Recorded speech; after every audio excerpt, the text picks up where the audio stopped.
We thought we got lucky. Found him behind a dumpster. Just a weird little cat.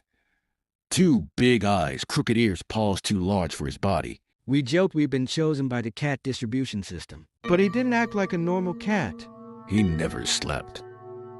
He grew too fast. His joints bent wrong. And he always played that game. Freezing when we looked, creeping closer when we didn't. We stopped sleeping. He stopped eating. Unless it was raw meat. We watched him swallow a whole steak, package and all, and that hiss. It wasn't from a cat. We brought him to a shelter. Life felt normal again.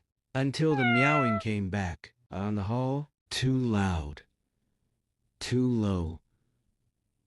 We opened the door. And there he was.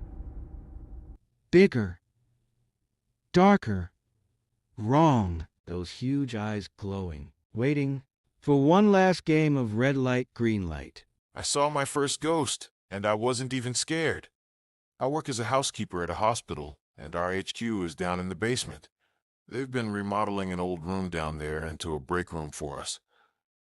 One day, I came back from lunch and was signing in, totally alone. Out of the corner of my eye, I saw someone walk by. I turned to look. No one. But I shrugged it off and walked up to the new break room like I always do.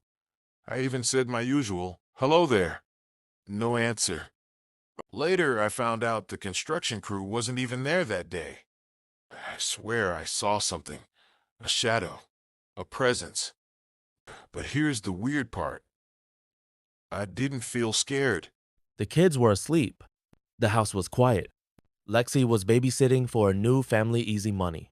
Mrs. T called to check in. Everything okay? Lexi smiled. All good. Charlotte's asleep. Henry too.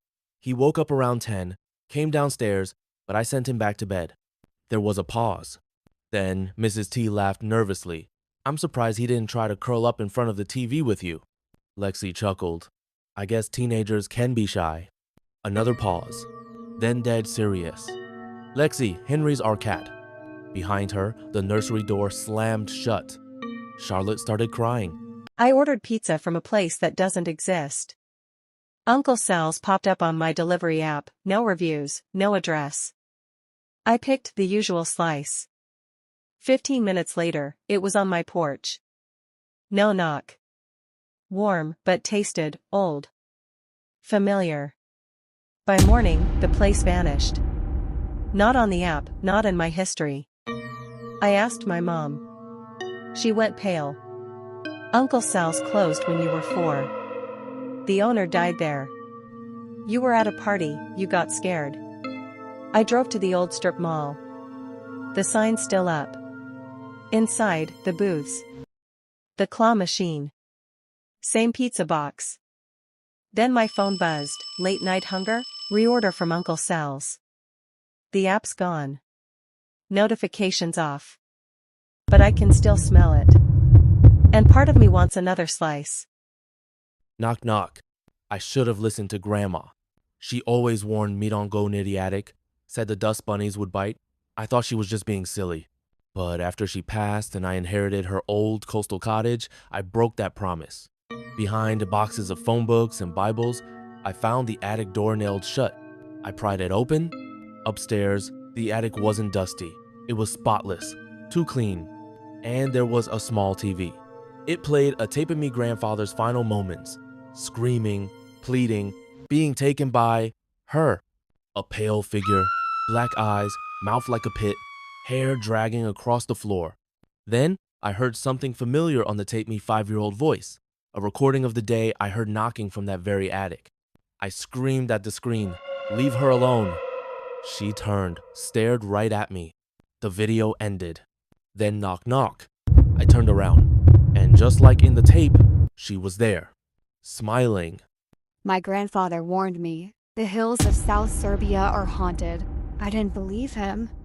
Sure, Grandpa. The Drukovac is gonna eat my teeth. But when dusk fell after a long day of chopping firewood, he asked me to stay the night. If I stay, will you tell me this story? He agreed and brought out 2 glasses of brandy and 1 old dusty bottle. Then he told me, Years ago, he was walking home under moonlight when he stumbled across a wedding in the middle of the hills. People dancing, drinking, strangely quiet. A man offered him a drink. Before sipping, Grandpa crossed himself, an old Orthodox habit, and suddenly, it was gone. No wedding, no people. He was standing on the edge of a bridge, about to step off into the rocks below. I know it was real, Grandpa said, holding up the bottle, because when I came to, this was still in my hand. I work at a bat sanctuary. But there's something else in here with me. I've always loved bats, ever since I saw vampire bats drinking blood at the zoo as a kid. So when a mysterious sanctuary offered me a dream job, I didn't ask questions. I moved in. It was beautiful. Gothic. Isolated. But then things changed. Blood dripped from above, warm, fresh. Shapes darted through the trees. The other workers avoided me. And every night I heard something climbing the fences. Tonight my keys vanished. The lights went out. My phone's dying. And then I saw it. A hulking, bat-like thing crawling upside down across the fence. Fleshy face, claws, staring right at me. Now I'm hiding. It's whispering my name in a wet, raspy voice. Stop hiding, it says. I just want a taste. My phone's at 1%. Please, someone help me.